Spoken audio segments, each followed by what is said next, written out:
we're supposed to live in a society with free markets, but like, how can our markets be free when the very thing that allows markets to function is not free? There's no price discovery. Like, I go into the grocery store, prices are right. Like, I'm sorry, but there's inflation. Like, they can tell me there's no inflation. There's freaking inflation, and I'm seeing it happen. Welcome to Tucson Bitcoin podcast. My name is Alex, and today my guest is Brekkie Von Bitcoin. And if you don't know who he is one of the greatest all-time meme makers in Bitcoin. He works over at Swan Bitcoin, and he's just absolutely fantastic. Has a great grasp on what Bitcoin is and trying to educate people. So, our values are aligned in a very similar way as far as really trying to get people to understand Bitcoin. This is something that he talks about in the conversation, is like the difference between owning Bitcoin and being a Bitcoiner. Being a Bitcoiner is about moving towards self-sovereignty. It's looking at the world, through the eyes of personal responsibility with low time preference and really having hope for the future. And I found it to be a pretty exciting, inspiring conversation. On Saturday, I was able to meet with Lynn Ulbricht, who is Ross Ulbricht's mom, and he is currently in prison in Tucson, serving 2 consecutive life sentences plus 40 years for creating the Silk Road, which is just absolutely ridiculous. Like, he got a worse sentence than El Chapo did, and that guy is, just insane, murdering people all over the place. Ross has been in for about 7.5 years. He's a great guy. In many ways is kind of an inspiration for me as far as, really taking liberty into his own hands and using tools that are censorship resistant and, really doing some cool stuff with the Silk Road. And, there's a lot of drama around what really happened that's getting misrepresented. But, what's apparent in this is the FBI was corrupt and it was bad. But yeah, if you want to, learn about the story, go check out freeross.org. And there's a petition you could sign to try and help him get clemency. And he really is a pioneer in the Bitcoin space, so I'd highly encourage you to go check it out. But yeah, anyways, I hope you enjoyed this conversation with Brekkie. It was great. Alrighty, we're recording. Good to have you on, Brekkie. Thanks for doing this. Thank you for the invite, Alex. Good to be here. Glad to hear there's a thriving Bitcoin community out in Tucson. Yeah, Bitcoin's growing in Arizona. I think, give us a couple of years and we're going to give Austin a run for their money. I'm really excited. So you work over at Swan, which is, probably the best way to buy Bitcoin. How did you get started over there, and what is Swan all about? Sure. Well, I would definitely agree that Swan is the best place to buy Bitcoin. I got started over there actually because just living in LA, I was introduced to Corey, one of Swan's founders. At the time, I was working for a smaller like company that worked in like the trading space, in crypto and Bitcoin, things like that. But I really wanted to eventually work somewhere that was Bitcoin only. And so I came on as an advisor to Give Bitcoin, which isn't around anymore, but was kind of the precursor to Swan. And then when Swan came about, Corey was hounding me and it was the right time. And I was like, all right, let's do this. Let's help build Swan. So it's been a wild ride. I've been there about, I think I've been there over a year now. And Swan, as you said, is the best place to buy Bitcoin. But basically we started off trying to make it really easy to dollar cost average into Bitcoin automatically. We've got lower fees than Coinbase and Cash App. We've got real people and customer service that you can talk to. We basically wanted to kind of we saw all the things that were being done poorly at places like Coinbase, and we were like, all right, we're going to do this the Bitcoiner way, and that's what we did. So now you can, the core of our product is still, automatic dollar cost averaging, but you can buy instantly, and we put a real emphasis on education as our marketing. We're all about minting new Bitcoiners and just helping to spread the good word about Bitcoin. So it's a fun time over at Swan. Yeah, your guys' education is amazing, and I find myself watching Swan Signal pretty regularly.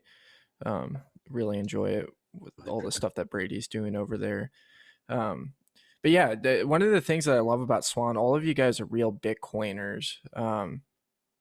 How is that working for a company and being a Bitcoiner? Because you are um, still impacted by the regulators and the fiat world that is not always very Bitcoin friendly.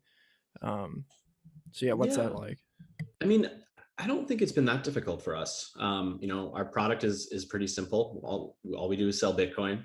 Um, and like if it was the early days, it would be different. But there are crypto friendly banks now, Bitcoin friendly banks, and we've just evolved as time has gone by. Like there was definitely a demand for our automatic service, and people were demanding instant buys, and we were always going to do that anyway, and so we brought that in. But regulations wise, because we use Prime Trust for our custody, and partially for like providing liquidity as well. And because of that, we're able to operate in all 50 states and territories, and we're open internationally for wire transfers. So it in terms of regulations, there aren't really any issues there. And as we've all been seeing, the world has become friendlier and friendlier to Bitcoin. There's still those people, you know, hammering on about energy and whatnot, but the world's waking up to Bitcoin, so it's a good time to be in a Bitcoin business. Yeah, no, I definitely agree. I mean, we just see one crazy news story after another of really bullish Bitcoin news. Um, one of the biggest concerns, like especially when I'm talking to boomers about Bitcoin, is that the government can shut it down, or that's what they think. What do you think about that? And why can't Bitcoin be stopped? Yeah, I mean it is tough trying to get people to understand what makes Bitcoin Bitcoin, right? Like I've been dealing, I think my dad is finally over that hump now, but he was in that camp. He's like, oh well, the U.S. government can just shut it down, if they want to, and obviously that's not the case. And I think it comes down to education and not just getting people to buy Bitcoin, but getting them to understand Bitcoin, and understand what decentralization means, you know, even, showing them examples about, in countries like, I think Turkey banned it recently, or they banned exchanges, like they can try to ban the on ramps and off ramps, but like it doesn't affect Bitcoin, the network. And, when people finally realize that, I think they get it. It just, like a lot of things, it takes time.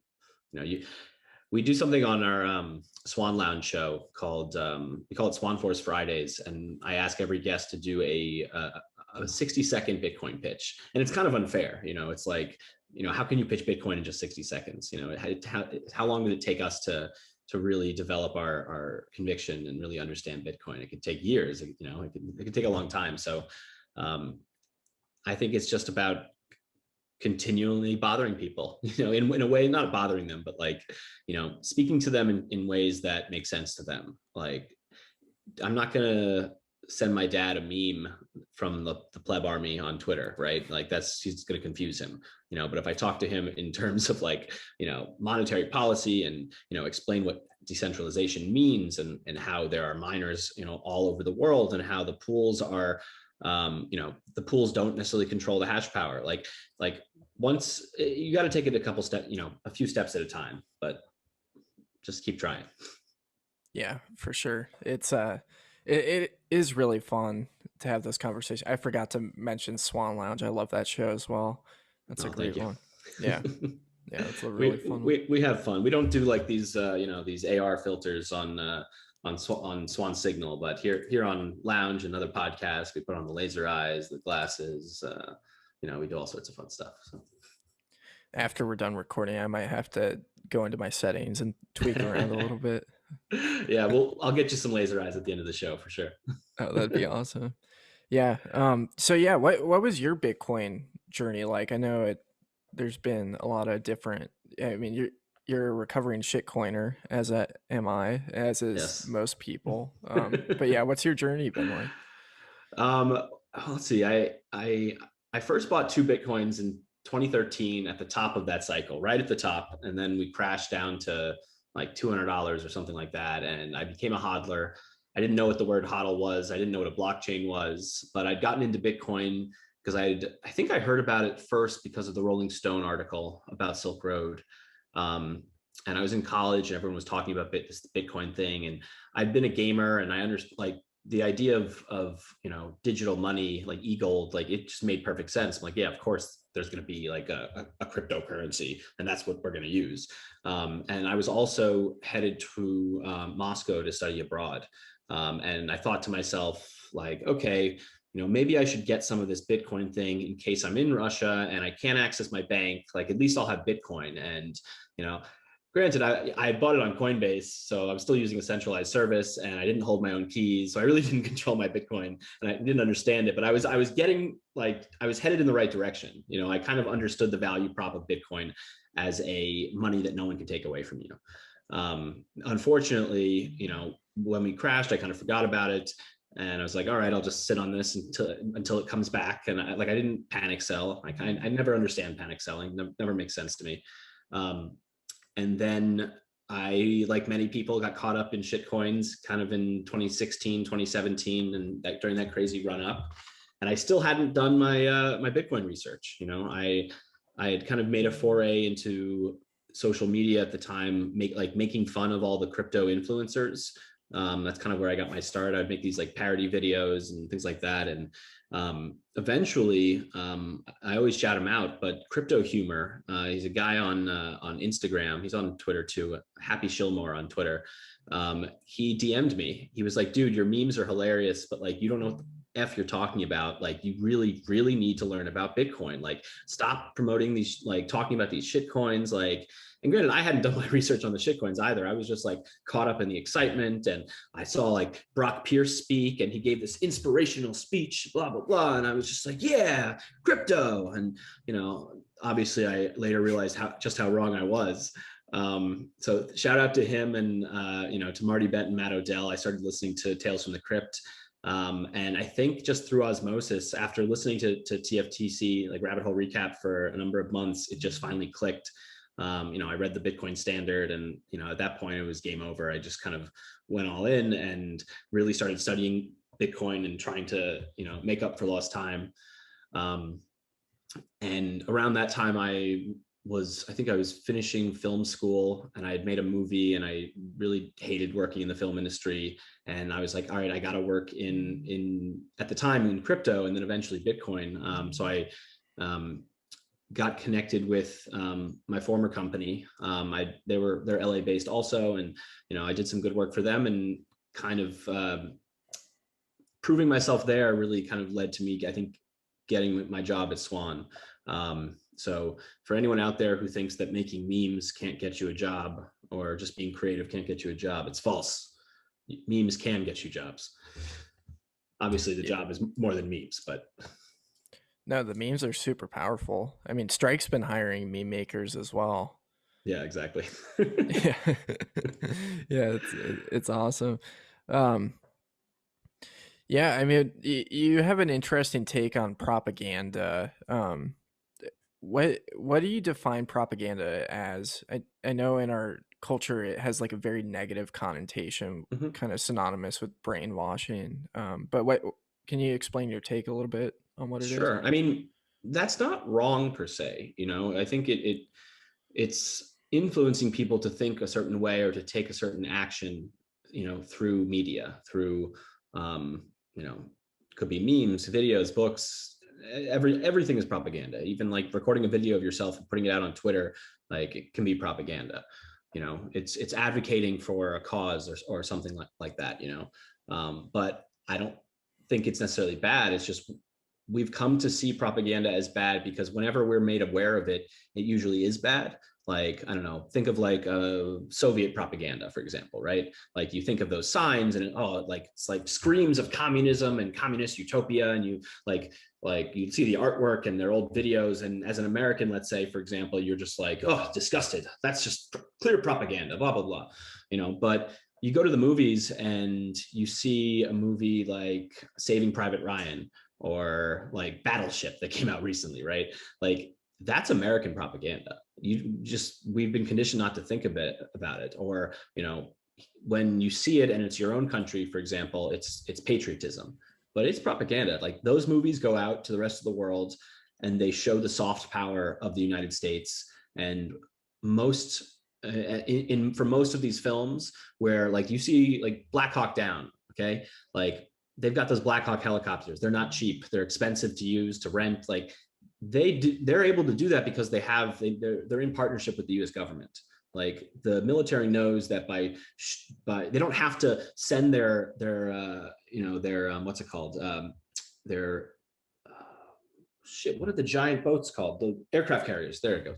You don't have to actually send your aircraft carriers halfway across the world. Sometimes you can send a movie that reaches theaters and everyone in those theaters sees, oh, that's American power. Let's not screw with America. So it all, there's hard power, which is like the actual ships. And then there's a movie about ships and that's soft power, or like Coca-Cola going out across the world. That's soft power too for America. But as it relates to like Bitcoin, let's say, I'm firmly in the camp that marketing is important, not necessary to the long-term success of the Bitcoin network, but something that I don't think enough Bitcoiners delineate between is the difference between the success of Bitcoin, the network, and the success of people adopting Bitcoin, of Bitcoiners. I think on a long enough time horizon, Bitcoin is going to win. Bitcoin is the hardest, soundest money we've ever seen, and it doesn't matter what all these shitcoin shenanigans are doing. Like in 500 years, we're going to be on a Bitcoin standard. But what happens in the next 100 years? Like we could waste a lot of time on shitcoin shenanigans because people, are misled by marketing, by propaganda. And so to the Bitcoiners out there who are like, no, we don't have to worry about this. We don't have to worry about marketing. Yeah, if all you care about is the Bitcoin network continuing to function, no, we don't have to worry about this. But if you care about your friends and your family and everyone you love and all the people in parts of the world that are living under tyrants and horrible regimes, if you care about them adopting Bitcoin and benefiting from it sooner than later, then yeah, I think marketing and propaganda is incredibly important, and we should be doing everything we can to spread the good word about Bitcoin. And that doesn't mean that we lie, but it means that we create media, we use tactics that get people's attention, that get people to wake up and pay attention. So anyway, there's my propaganda rant. No, that's great. Yeah. I mean, since I started the podcast, I've been offered money to shill shit coins or to even list my own token. And I think that is, extremely harmful to my local community if I'm going to get out there and be, shilling something that isn't very helpful to them. And then two, like you said, it's just a, distraction from what's really happening that's important right now with Bitcoin. So Bitcoin has an ethos of like Austrian economics and freedom, cutting out the middleman. Why do you think that's so important right now, especially? I mean, just look out at the world around us, like the money printers keep going burr and they don't seem like they're stopping anytime soon. So it's, what was the quote in the white paper? I quoted on the show the other day. Basically, like when Satoshi was talking about all the trust that's required to run the system, and we're constantly seeing breaches of those trusts. We're seeing it now, like Biden's going to print another 3 trillion or something like that, some crazy number. Like it's just absurd. And so I don't know, we need Bitcoin now more than ever. Like it's come to a head, and I don't see it getting better from a government standpoint. Once there's nothing more permanent than a temporary government solution, right? So it's just going to keep escalating, and luckily we have Bitcoin. So I think Bitcoin, like, people will continue to adopt it. They're going to continue to sort of see this light as, unfortunately, as the governments around the world, debase their currencies and do make short-sighted decisions. Bitcoin is like ultimate low time preference. It's ultimate being long-sighted, far-sighted, and so I don't know. We'll see what happens.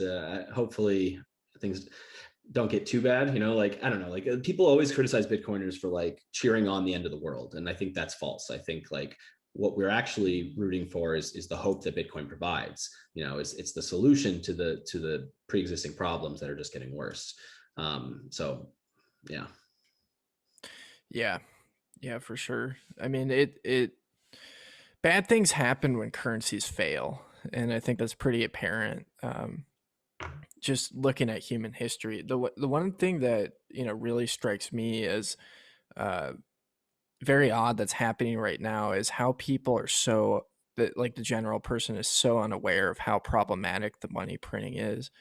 We've seen inflation for years, and felt inflation, and I think that like the social unrest that we see is directly correlated to that inflation, the wealth inequality that makes people unhappy, because they're priced out of basic goods and services, and um, they're watching people get rewarded for destroying economic value rather than create it. And it's breeding a lot of division and unhappiness, and I think Bitcoin stands in the way of that, of creating a much fairer system, Mhm. with set rules.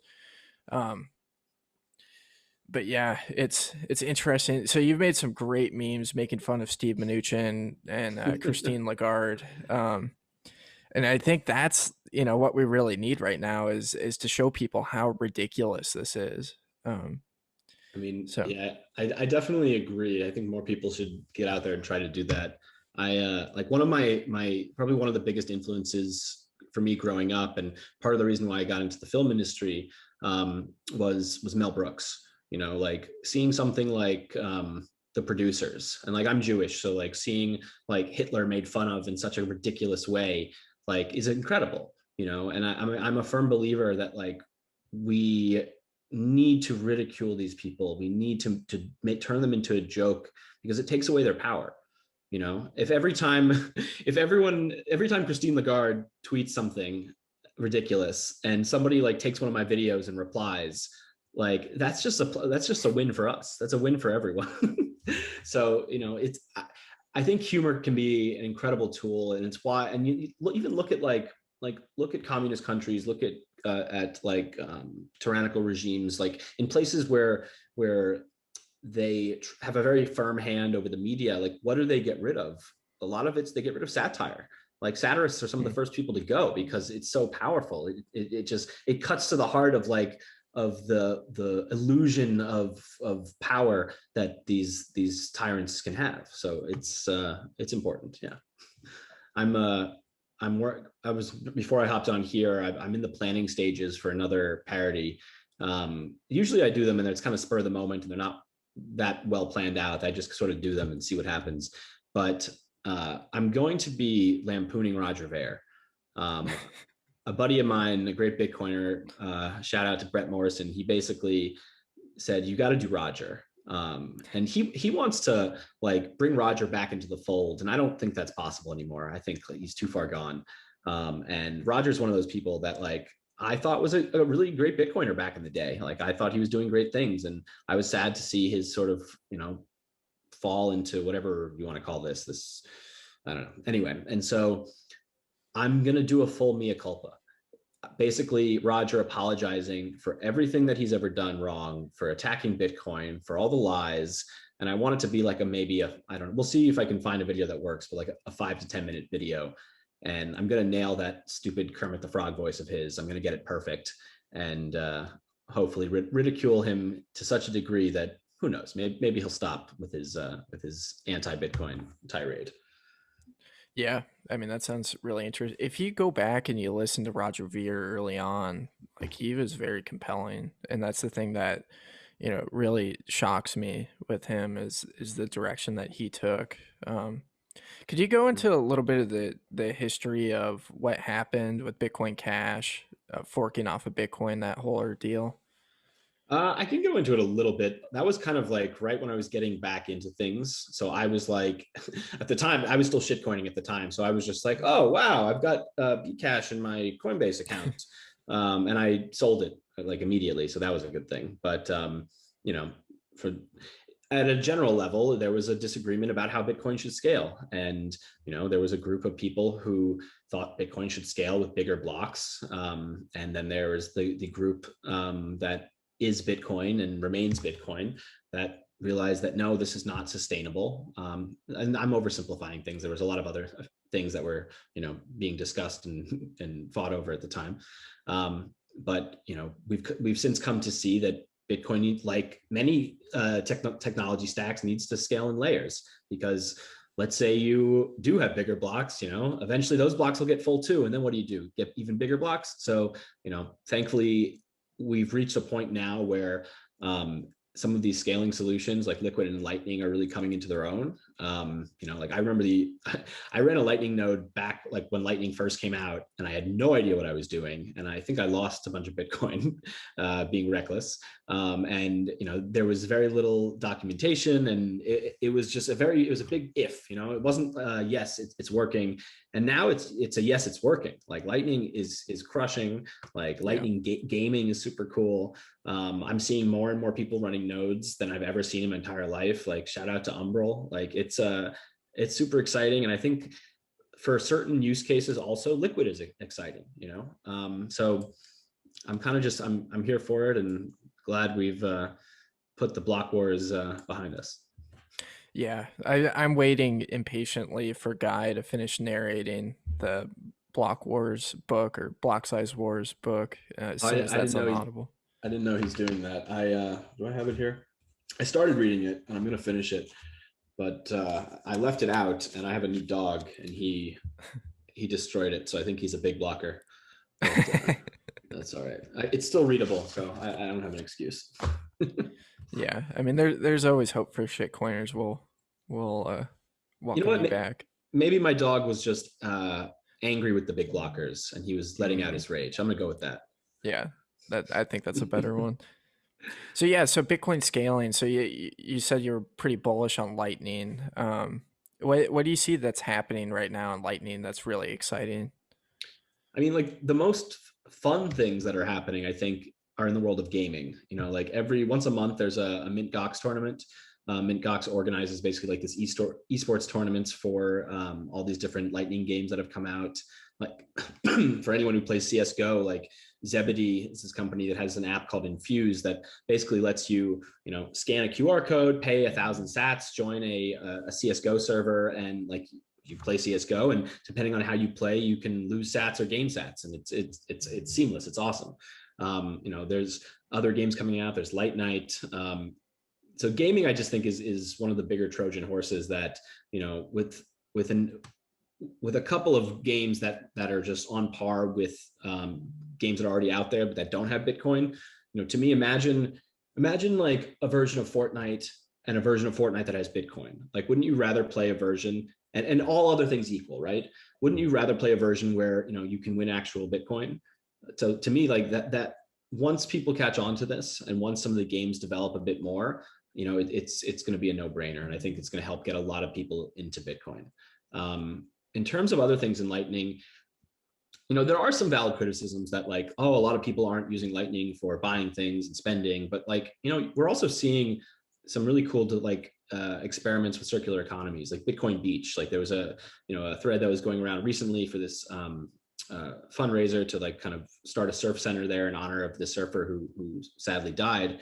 But this community down in El Salvador, like, is running on Lightning now, and it was an experiment, and I think there was a guy who was sort of funding it himself at first to get it going, but now it is going, and to me that's really exciting. So I'd love to see that replicated in other places, in kind of places like El Salvador, but like in South America. We did a show yesterday, kind of talking about the situation down in Colombia, and everyone's excited about Lightning, and the tools are getting there. Like I said earlier that I was running a node before, and I didn't know what I was doing. I was basically like using the command line, but I can't code, so I had no idea what I was doing. I was asking friends for help, and now like I'm running Umbrel, and I'm using like Ride the Lightning and Thunderhub to like manage my channels, and I'm on Telegram in various groups with people who I have channels with, and like we're just building these communities around liquidity. And self-admittedly, like I'm still learning Lightning. I'm still learning how to manage channels, and it is at a very nascent stage. But I think Lightning is the future. I think people are going to be providing liquidity on Lightning and making real money, down the line, and we will be buying coffee with Lightning. So it's a good time to get in on it, I think. Yeah, I think it's huge. I think it's one of the most exciting things happening right now. I mean, from a content creator standpoint, I've got my podcast on Sphinx, and Mhm.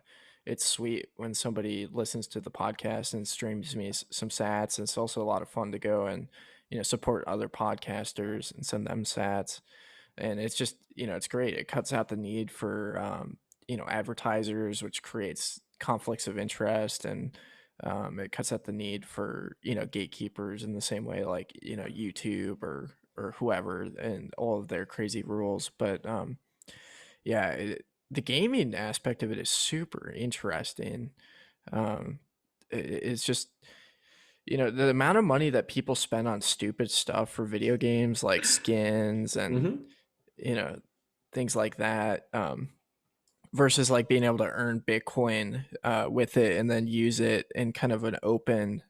Bitcoin's an open network, so you could be transferring money into the game to use or transferring out to use in real life, and that's huge because you can't do that with your World of Warcraft gold, So or you your. kind of you're touching on something that I haven't seen yet, but this is what I think is really the killer for video games.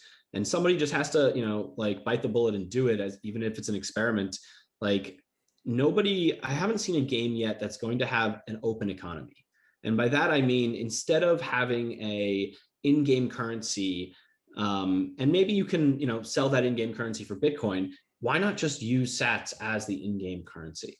Hmm. Like it's not a it wouldn't be an in-game economy. It would be part of the world economy. It's just, to me, like that, whichever game company does that and opens up the game and realizes that, oh, okay, so we can't control the supply of the currency, people will have to bring it in themselves, and we won't be able to make money off of an ICO, whatever. But if they realize, if they think long term, the ecosystem, the economic in-game ecosystem that will arise from that freedom, I think will be absolutely massive, and there will be ways for them to still capture value by providing value to the game. Like I think of like, have you read Ready Player One?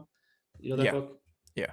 So in that book, like the Oasis is free, the metaverse is free, but certain things that they charge for, like the like Starship fuel.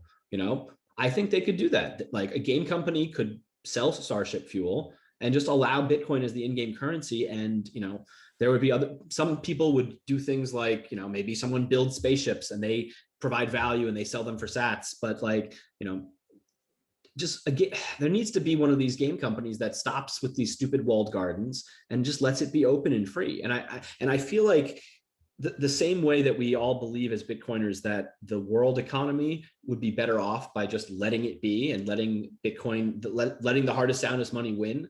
I think the same would happen with an in-game economy. Like instead of trying to micromanage these uber complex systems, like let them manage themselves. We've seen games that have actually, like, their economies have crashed because they've done stupid things. So I don't know. We'll see. Off on a gaming tangent, but I don't know. Excited for what the future of Bitcoin and gaming holds. That's for sure.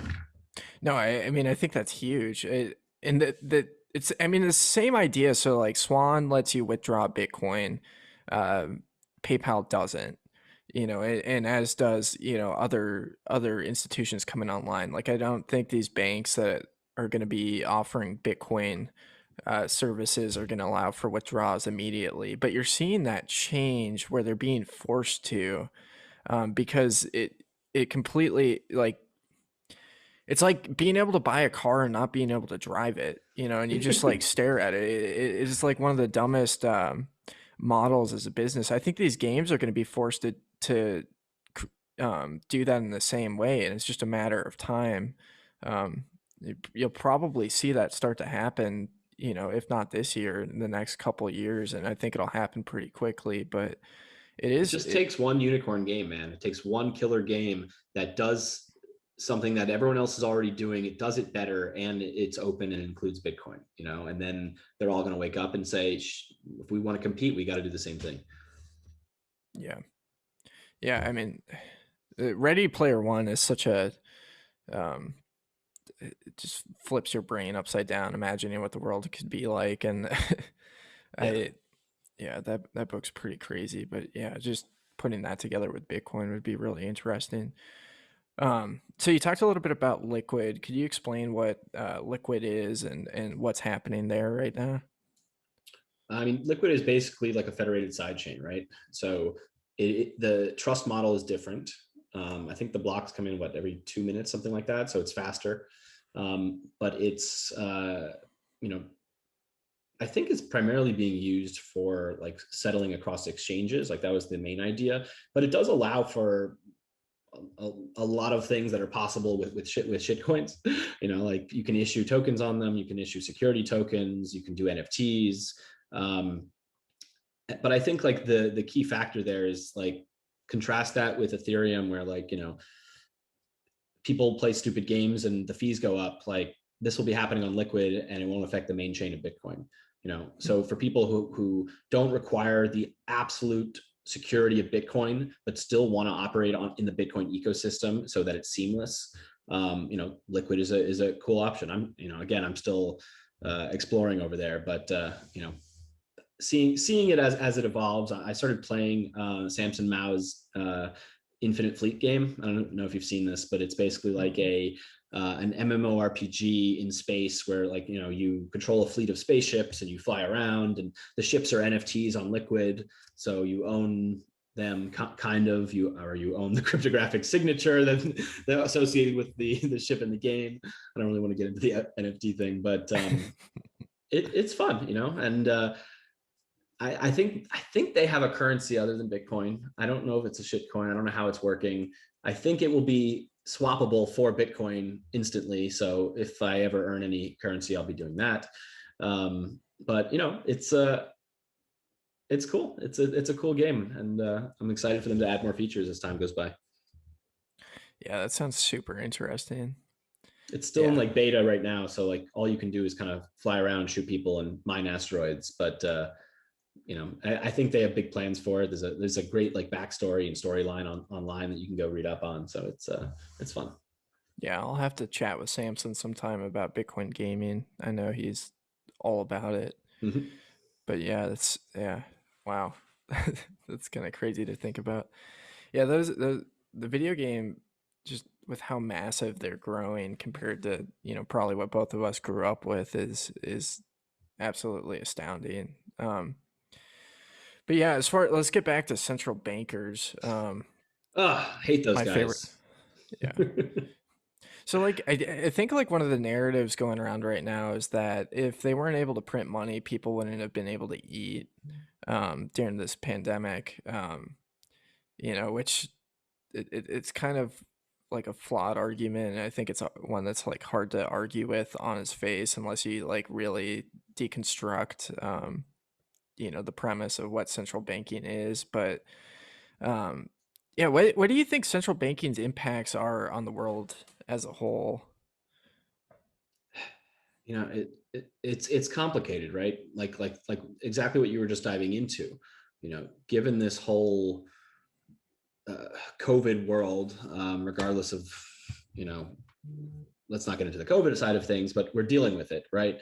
And people were dealing with lockdowns, and some people lost their jobs. Like, how do we deal with that? And when it comes to central banks, like the Bitcoiner would say, like, no, all this money printing is terrible, it's bad, and I agree. But that's in like a closed system. That's in a vacuum, and we're not living in a vacuum. So, given all of the screwed up shit that's happened in the world and having to actually deal with it, I couldn't see like they had to print more money. They had to do stimulus checks. Like there was nothing else they could have done. But that being said, the central banks are the root of the problem to begin with. The fact that nobody has savings, that we're incentivized to spend, that people, what's the I don't people always say that the average American has like $200 in their bank account or something absurd. I forget what the number is.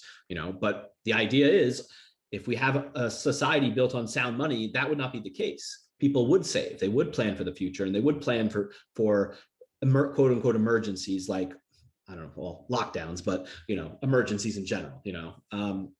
And so it's complicated. If I was running things, like I'd probably advocate for for stimulus checks too. Maybe I don't know. Like I don't know. What do you do? How do you have to help your people, and I don't know. Like that's why kind of why I'm hoping like the transition to Bitcoin is smooth. It's not like I do want fiat to go away. I want the dollar to end, the petrodollar to end, but like I don't want it to disappear overnight because we'd end up with a lot of starving people. It would be really, really bad. So I think it has to be gradual. And I lost my train of thought. What was the question about central banks? I just get angry when I hear central Uh, banks. Yeah, I do too. What's their overall impact on the world? I mean, I can't quantify it, but it's incredibly negative. I mean, manipulating the money supply, manipulating prices. Like we're supposed to live in a society with free markets, but like, how can our markets be free when the very thing that allows markets to function is not free? There's no price discovery. Like I go into the grocery store, prices are right. Like I'm sorry, but there's inflation. Like they can tell me there's no inflation. There's freaking inflation, and I'm seeing it happen. So it's yeah, I don't know. It's just sad. It's this transition to handouts and nanny states, and I think we can do better. I if I don't want to quantify the total impact because it would probably just upset me. And Yeah, I'm not a mathematician, so I can't quantify it at all. yeah, for sure. Yeah, one of the things you said, this is something I tell people all the time why Bitcoin's so important based on its monetary policy. But one of the things you said about fiat money is that it incentivizes spending and punishes savings. Why do you think savings are so important? You kind of touched on it, but yeah. Sure. I mean, like the concept of saving and more broadly of delayed gratification and planning for the future is what's allowed us to become the society we are. Regardless of whether I think we've stepped backwards with fiat money. Like in order to have a better tomorrow, you have to delay some gratification. That's just how everything works. And like, look at the classic example of someone like, I don't know if this was in the Bitcoin Standard or Sapiens, but like, two people in ancient times, one of whom, spends all day trying to grab a fish out of the river with their hands, and yeah, they get a fish, they eat, but they might go hungry some days when there are no fish, or they spend all day fishing trying to grab a fish. Then there's the person who takes 2-3 days, figures out how to make a fishing pole or how to make a net, and they capture, I don't know, 10 fish at once, and it takes them half the time or quarter of the time. Like that's how society progresses, by putting resources away today, and planning and using them for things that will make our lives better tomorrow. And I feel like it's not a difficult concept. Like I think people understand it. It's just like we're driven by our incentives and by the systems that we live in. And when those systems have misaligned incentives, like it's hard for people not to take on debt and go buy that flat screen because it's so easy. They don't think about the consequences. So Yeah. it's Yeah. Like savings, like you're describing, is taking the time to stop fishing and go and create the net, which can be a lengthy process, forgo fish for the present to hopefully have more success in the future. And Mhm. debt is the converse opposite of that. It's the idea of borrowing from the future for the present. And one of the things that's really interesting is how we are inundated with debt so early on. Like you turn 18, 17, 18, graduate high school, get ready to go to school. We're all priced out of paying for a college education unless you have a wealthy family that can pay for it, or get lucky, or maybe not lucky, work hard and get a scholarship. But the majority of Americans, are just like presented with this insane amount of debt to pay for that college degree, or for people that don't go to college, it's the same thing with buying a house or buying a Mhm. car, or you can buy this iPhone for $700, or you can finance it for however many months. And it's really crazy just how that works. And then when you're talking about the incentives of borrowing, if it makes sense to a certain degree. If the money is going to be worth less in the future, that means that your debt is going to be worth less in the future. And I think that's um, kind of what drives that incentive to borrow. Yeah, Which it is interesting. All everything's perverse. Like I recently went to lease a car, and the lease was far more expensive now than my previous lease because of all the supply chain issues and everything that's going on in the world. And I was like, shit, I'm getting less car for about the same amount of money. And then I realized to myself, I was like, wait a second, if inflation is going to do what it's doing, by the end of this lease, I'll be like, the purchasing power of what I'm spending on this car won't actually be as high as it is now. So, all right, I'm okay with this, which is it's just a hilarious way to think. The value of the debt going down, but all of society is leveraged. Our government is leveraged. Like it's a problem, and I'm not opposed to debt. Like I think it's good for certain cases, like somebody who has a brilliant idea and can execute on that idea and create a company, let's say, like, and they have no money, and it would take them, I don't know, 100 years to save up the money to start something like that. Like, great, but like we're misallocating capital now. Like there's so much debt that we can misallocate capital to really bad ideas and just throw money at the wall and see what sticks. When in a society built on sound money, like you would have, like, someone who, a bank, let's say, or private individuals who would loan out money would have to really do even more due diligence and say, okay, you know what, this is an idea worth funding and I'm going to fund it and take that risk, versus now where, like, I feel like VCs just throw money left and right at whatever. I'm not that they don't do due diligence, but they're not doing it like as if there was, if there was no debt, then, or if there was a lot less debt in the world, they would have to take their time, and do a lot more thinking before, you know, investing in the next greatest thing. Yeah, the next shit coin or Well, garbage shit. company. Yeah. Yeah, exactly. Yeah. Yeah, it is really there's some people that have uh,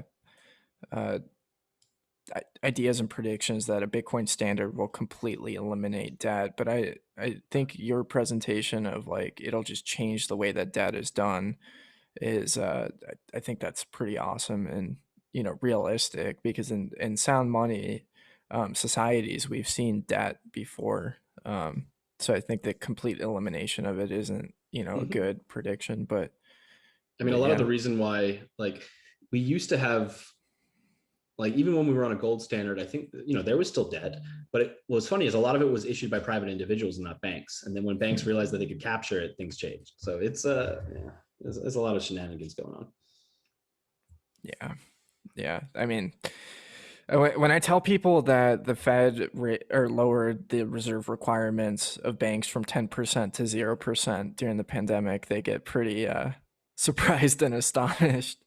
And then, and I also tell It's them, yeah, their loans are insured up to like 90% right now, so they can just put out these garbage loans, and essentially like take on no risk.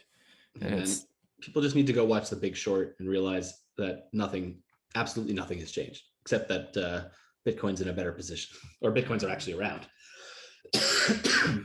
Yeah, I mean, why do you think they're like we both live under the assumption like Bitcoin is gonna really take over? Why do you think that plebs like us are able to front run these like really smart individuals? uh, it's hard to say. I mean, a lot of the, let's say, really rich individuals, because not all of them are smart, like, they're in their ivory towers. They're very busy. Like, somebody like Ray Dalio, let's say, okay, Ray Dalio doesn't have the time to sit down and read 100 Bitcoin books. He just doesn't. He's probably presented with a million different things. He probably gets, a summary of what he needs to read, prepped by his by people who work for him, and then he skims that. And I'm sure he does due diligence before putting money into something, but, like, to really understand and grok Bitcoin, like we were talking about this earlier, it takes a long time. And so, plebs, like, Actually, you know what? I don't know. Maybe that's bullshit because, like, plebs are hardworking. They got jobs. They got lives. Like, they've got other things to do. So maybe it's just that comfort of being at the top of the pyramid and thinking that you're untouchable and that the system is working for you. And so why should you even consider a new system? And I don't know. We saw Michael Saylor do it, so it is possible. But I doubt he would have done it without COVID. The guy was on lockdown like the rest of us. Probably had a lot more free time than he used to. And there's Bitcoin, the solution that he was looking for, that many of us are looking for. So yeah, I don't know. And there's also the idea that you know I think I just touched on this, but like if the system is working for you, then you're not incentivized to look for something that's going to tear down everything that you've built. Like bankers, like why are they why were they some of the last people to get on board with this? And even now, like I think Citigroup is about to is diving into Bitcoin too. Like you know, Bitcoin threatens what they're up to. And if Bitcoin threatened what I was doing, I probably wouldn't. First, I wouldn't take it seriously, and then once I did, I would probably try to think of ways to fight it before I actually gave up and threw my hands up and said, "Screw it, I'll join him." So it's a process, and um, even like I'm a recovering shitcoiner. Like I found Bitcoin, I was there, I was this close. I could have gone down the rabbit hole, but I didn't.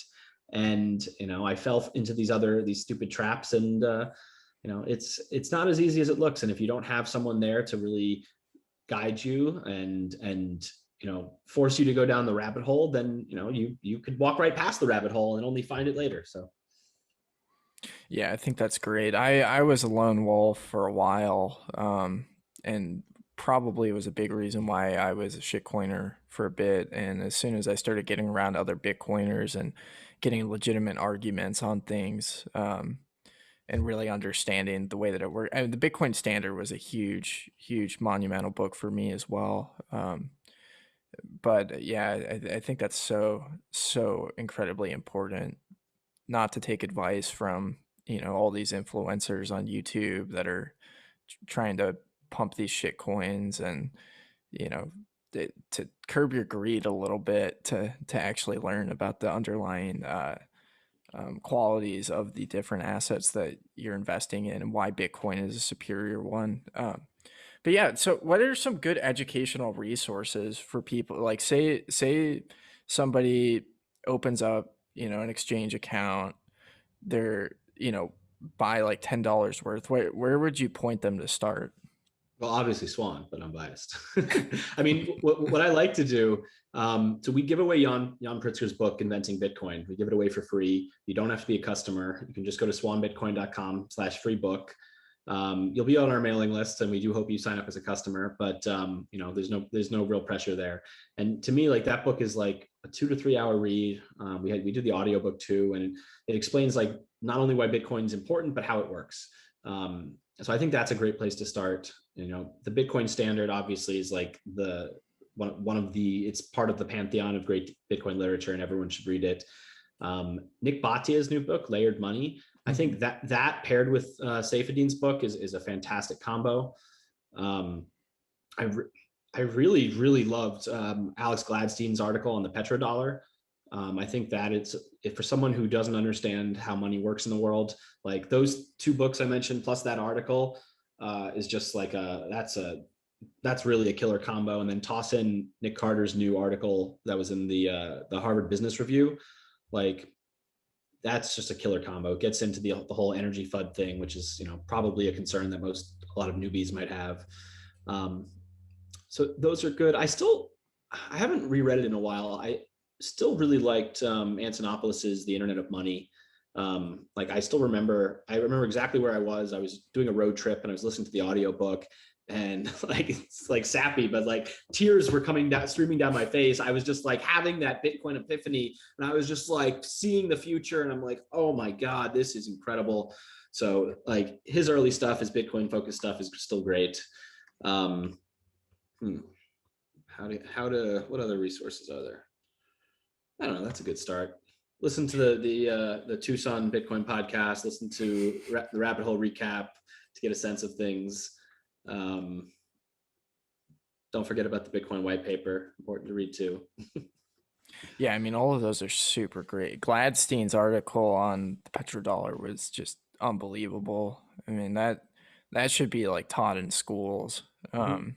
That's like the quality. I mean, all of it is. All the resources you listed are just so incredible. Um, yeah, it's as far as like Bitcoin media, how do you? I was just recently interviewed by the local news and got a 5 second slot, and the whole story was on Dogecoin and it was really dumb and they misrepresented I'm sure. the things I said. How do you see Bitcoin changing the media environment in the future? I don't. Hmm. What do you mean by that? like how do we like can you expand the question a little bit? Like how do you see it change? Like Yeah, I mean, what we see today is like just the media sucks, yeah. all around. It's a bunch of grifters, trying to drive whatever point they have, and not really like develop a story. I think there's some genuinely really good journalists out there, but there's a few, and I think that's kind of a result of like the fiat environment, of like just this low or sorry, high time preference, Yeah, they're trying to chasing a drive clicks and yeah. Okay. So I actually don't think Bitcoin is going to change the media environment. I think Bitcoiners are going to change the media environment. Slight difference. Like, I think what's going to happen is that some journalists are going to wake up to Bitcoin. We're seeing that already. Um, like even at Swan, like we've made some great relationships with journalists, and some of them are customers. And Hmm. it just you just have to become a Bitcoiner, and then I think that might shift your priorities just a little bit. Like, yeah, there's going to be those grifters and those people who are just driving clicks, and they'll be the last ones to the party to learn about Bitcoin. But then there's going to be others who understand it and hopefully have some journalistic integrity and want to spread the honest truth about Bitcoin. So I think it takes more of what we've all been doing. And it takes propaganda. Like we have to speak to everyone in a way that they understand. We have to get them to understand, that Bitcoin doesn't waste energy. First of all, I think it just takes time and continued effort. And I don't know, the propaganda thing's interesting. We're actually it happened like spontaneously last night. A bunch of us started tweeting about Sats instead of Bitcoin, and I don't know if you've seen them yet. I'll send you some after the show. That like I basically would. So remember how I said earlier that I used to like lampoon the crypto influencers? Like that's kind of how I first started making memes and things like that. And I think I'm gonna run that back. I'm seeing it's the bull run all over again. I'm seeing these influencers tweeting nonsense. Oh, pick up this hidden gem. It's gonna moon. Blah blah blah. All this bullshit. I've started doing this. I'm gonna do the same thing with Sats. We're gonna meme Sats, even if they think it's another coin. I don't care. It opens up a conversation about Satoshis, about unit bias, and about getting people to think about different Bitcoin in a different way. So if you see me doing some absolutely absurd, ridiculous tweets in the coming days, that's what I'm doing. And hopefully, maybe we lampoon these influencer morons and get them to realize how dumb they look, or at least get their fans to realize how stupid this stuff is. So, yeah, I don't know. I mean, I think with propaganda, we can and we should use it. We just have to be mindful, like not to lie, not to misrepresent Bitcoin in a bad way. False Bitcoin narratives, I think, are really bad for Bitcoin. Moon juice is good, but if it's moon juice that's unsupported, it can backfire. It can be really bad, and it's not a good look for Bitcoin. So, leaning into what Bitcoin is I think the smart way forward, and trying to nip these, narratives that don't hold water, trying to nip those in the bud before they really take off and kind of pollute the waters is also smart. Yeah, I mean the unit bias is real, and that was the news story. They had some random guy that thought he missed the train on Bitcoin. That's why he bought Doge. But yeah, when these people figure out that um, Bitcoin's trade, I don't know what's Moscow time right now. uh, It's up a little bit. It's like 1700 1,600 sats per dollar right My now. my block clock's on the block right now, so I gotta wait a few minutes before it cycles through. But yeah, no, and sats are like, one sat is much cheaper than Doge. So go Mhm. out there and buy sats, people.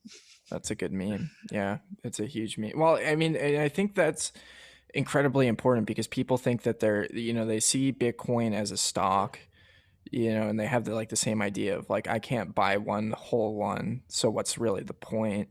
And they think they're priced out of it, but it isn't.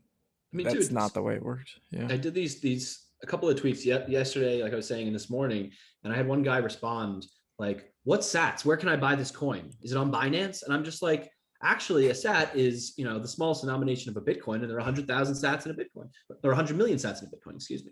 And he was like, "Oh, thanks." And then I sent him the link to Jan's book. Like, there are people who are getting in who are new, who know absolutely nothing about Bitcoin, and that's fine. But that also means that we're not doing a good enough job of getting this information out there.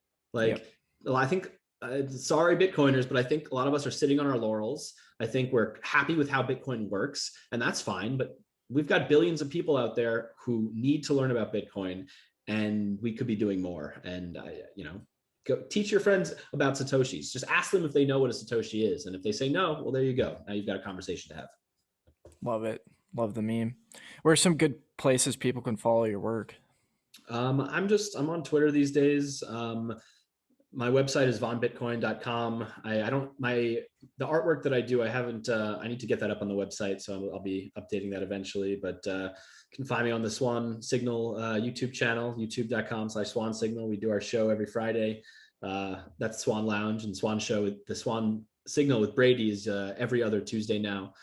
And yeah, my DMs are open. Always happy to help and talk Bitcoin and share advice. And you'll see me at Bitcoin 2021. I'll be there. Swan is doing a big geodesic dome. We'll be doing a whole media show out of there, which will be great. I think I might be co-hosting the Mint Gox live esports tournament as well. Nice. I'm terrible at gaming, but apparently I'm good for comic relief, so I help out time to time. Yeah, they'll take your money. Well, real quick before we end, that's the interesting thing about like CSGO, for example. Like, if you're a bad player, before, like, they would just call you a noob and like shame you out of the game. Now they're just happy to take your sats. It totally reimagines gaming, and so you can actually pay them to teach you how to be better. So Nice. That's so funny. Yeah, I've got some friends that are poker players, and they always love to invite new people to take their money from them. Well, thanks for coming on, Brekkie. This is fun. Thanks, Alex. It was a good time. That was a great conversation with Brekkie, and he is just an absolute legend in the Bitcoin space. I mean, his meme of promoting sats is just hilarious to me, but it's a real thing. People don't realize that you can buy fractions of Bitcoin, and they don't realize how early they are to the party, and it's really unfortunate. Everybody's going to make the same mistakes where they wish they bought it way back in the past and they thought they were too late. It's just the same revolving door of nonsense, where people aren't able to really see what's actually going on here, and then they get sucked into shit coins, and then they get burned, and then they feel hurt in the end. But yeah, anyways, go follow Brekkie. He's got some great memes that are coming out, and check out freeross.org if you want to make a difference. And I mean, this is like at the point of criminal justice reform, where the state just locks people up for the rest of their life, for pretty much absolutely no reason. Like Ross, you can have your moral opinions on what he was doing, but 2 consecutive life sentences plus 40 years, probably not in the slightest, reasonable or fair. And yeah, hopefully get him out. We need to make some noise, and he is in Tucson. So anyways, thanks for checking out the podcast. Hope you have a good one.